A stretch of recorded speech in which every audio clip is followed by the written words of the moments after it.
उत्तर प्रदेश में आज भी रोजगार का सबसे बड़ा स्रोत खेती है और इस खेती से जुड़े हुए किसान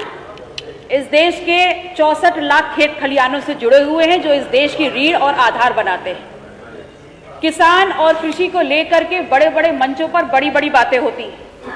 जैसे कि सब्सिडी दे देंगे, जैसे कि आय दुगनी कर देंगे, जैसे कि कृषि उपज बढ़ जाएगी। तो इन्हीं तमाम बड़े बड़े दावों को लेकर के मैंने अपना प्रश्न रखा था और जिसके जवाब में माननीय मंत्री जी का जवाब मुझे प्राप्त हुआ। लेकिन इस सूची और जवाब को देखने के बाद यहां बैठे विपक्ष के समूचे विपक्ष के जितने माननीय सदस्य हैं वो इस बात पर मेरे साथ सहमति जरूर जताएंगे कि हमारा उद्देश्य सरकार को परेशान करना नहीं है, अपितु हम सिर्फ इतना चाहते हैं कि सदन के माध्यम से सरकार की जो भी जन कल्याणकारी योजनाएं चल रही हैं उसका क्रियान्वयन किस हद तक जमीनी स्तर पे हुआ है, उसकी जीती जागती तस्वीर जनता के बीच में पहुंचे। और ऐसे में मेरे किए हुए प्रश्न कि प्रदेश में किसानों की कृषि उपज बढ़ाने और आमदनी को दुगना करने हेतु सरकार ने कोई योजना बनाई है तो उसका विवरण दें। तो मेरे सामने ये 28 बिंदु वाली एक लिस्ट दे दी जाती है जिसमें 28 योजनाएं उल्लेखित हैं। अब मैं पूर्ण विश्वास के साथ कह सकती हूं कि ये 28 योजनाएं जिनके नाम यहां लिखे गए हैं, जनता या यहां बैठे सभी माननीय विधायक सदस्य तो समझ नहीं पाएंगे, बल्कि अगर स्वयं मैं माननीय मंत्री जी को भी दे दूं तो इन योजनाओं का नाम पढ़ने के बाद वो नहीं बता पाएंगे कि 1.25 साल की सरकार हो गई है, आपकी इस योजनाओं का नहीं। ये मंत्री जी, आप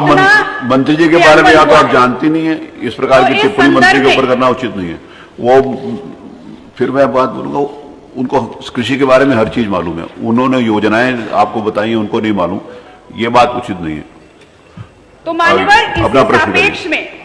मैं आपसे प्रश्न करना चाहती हूं कि सरकार आंकड़ों में मानती है कि क्या किसानों की आय डबल